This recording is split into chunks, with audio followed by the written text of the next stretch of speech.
Hello সবাইকে। তো আমার ছোট্ট শহরের ছট পূজা। আশা করি তোমরা প্রত্যেকে ভালো আছো এবং সুস্থ আছো। তো আমার ছোট্ট শহরের ছট পূজার কিছু দৃশ্য নিয়ে আজকের ব্লগটি। তো দেখতেই পাচ্ছ, সত্যি এই সুন্দর জায়গাতে এসে প্রত্যেকেরই কিন্তু মনটা ভালো হয়ে যায়। বিশেষ করে এই বিকেলবেলা আর কি যখন সূর্য ডুবু ডুবু ভাব, তার কিছুটা আগে থেকেই পুজোটা শুরু করেন এবং সূর্য যখন ডুবে যায় পশ্চিম আকাশে, তখন কিন্তু পুজোটা ওই দিনের মতো শেষ করে দেয় এবং পরের দিন ভোরবেলা সূর্য যখন আমাদের পৃথিবীর বুকে আর কি দেখা যাবে, তার সাথে সাথে পুজো আবার শেষ করে দেন। এরকম করেই এই ছট পুজোর প্রথা আর কি। তার মধ্যে অনেক নিয়ম নিষ্ঠা, অনেক কিছু। সেই গণ্ডি কেটে কেটে যাওয়া, সেটা কিন্তু চারটিখানি কথা নয়। সত্যি এই যেন গ্রাম বাংলার বুকে আলাদা রকমই এই ছট পূজাটা। যেহেতু আমরা থাকি একটি গ্রামের মধ্যেই থাকি, তো সেই জায়গারই কিছুটা ছট পূজার দৃশ্য তো দেখতেই পাচ্ছ। আমাদের এখানে কিন্তু প্রত্যেকটা অনুষ্ঠানেই ভীষণ ভালো হয় আর প্রচুর মানুষের ভিড়। সেটাতে বোঝাই যায় যে আমরা কিন্তু ভীষণ অনুষ্ঠান প্রিয়। আর শুধু যে এই বিহারি সম্প্রদায়ের মধ্যে এই ছট পূজাটা সীমাবদ্ধ থাকে তা নয়। প্রত্যেকটা আর কি জাতির মধ্যেই এই ছট পূজাটা কিন্তু করে থাকেন, সেটা আমার চোখে দেখা। তো কিছু কিছু প্রিয় মানুষগুলোর সঙ্গে দেখা হয়ে যাচ্ছে। সত্যি তাই, যে এই ছট পূজার মুহূর্তে শুধু ছট পূজা নয়, প্রত্যেকটা পুজোতেই কিন্তু আমরা এই নানান রকমের মানুষের মুখ দেখতে পাই। তবে এই মুখগুলো বড্ড পরিচিত।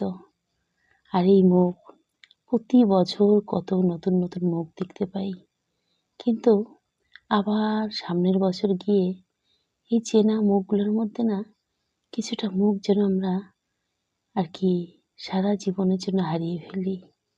সত্যি পৃথিবীর এই অদ্ভুত নিয়ম যে যে মানুষটি এই পৃথিবী ছেড়ে চলে যায়, সেই মানুষটি কিন্তু এই পৃথিবীতে আর কখনোই ঘুরে আসে না, দেখতে পাওয়া যায় না। সত্যি এই অনুষ্ঠানে গেলে কিন্তু প্রত্যেকটা মানুষের সঙ্গে দেখা হয়, প্রত্যেকটা মানুষের এ যেন ভারী আনন্দ, ভারী খুশি, ভারী মজা। আর এই ছট পুজোর আমরা প্রত্যেকটা বছর গিয়ে থাকি সেই ভোরবেলা পরের দিন যখন যাই, কত অন্ধকার চারিপাশে। যারা পূজা করেন তারাও অত ভোরে কিন্তু এই ঘাটের মধ্যে পৌঁছায় না, ঠিক তার আগে আমরা পৌঁছে যাই।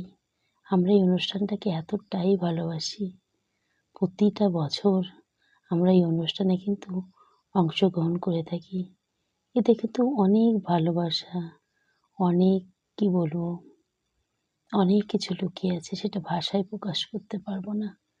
তো দেখতে পাচ্ছ সেই ঘাটের মধ্যে সকলে মিলে দাঁড়িয়ে আছে।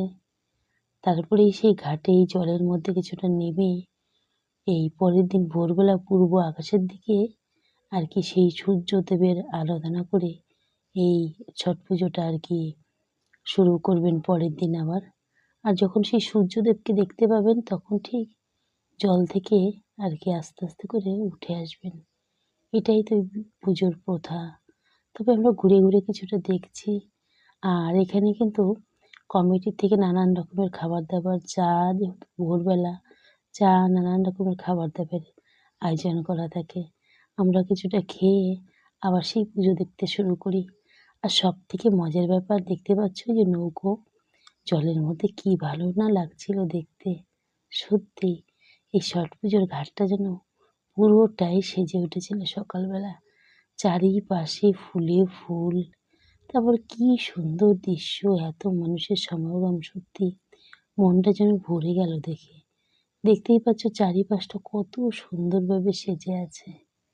সত্যি আমার এই ছোট্ট কি বলবো, শহর বা গ্রাম তোমরা বলতেই পারো। তো এখানকার এই ছট পূজার কিছুটা ভিডিও ভিডিও ব্লগের মাধ্যমে আমি তুলে ধরলাম। তোমাদের কাছে কেমন লাগলো সেটা অবশ্যই করে আমাকে কমেন্ট করে জানাতেই পারো। কমেন্ট করলে কি হয়, পরবর্তী ভিডিও করার যে একটা উৎসাহ সেটা কিন্তু মনের মধ্যে জেগে ওঠে। আর আমি এত এত অনুষ্ঠানে গিয়ে এই যে নানান রকমের ভিডিও ব্লগ করে আর কি তোমাদের সামনে তুলে ধরি, সেটা তোমাদের কেমন লাগে সেটাও কিছুটা আর কি তোমাদের মতামতটা জানাতেই পারো। প্রত্যেকে ভালো থেকো এবং সুস্থ থেকো।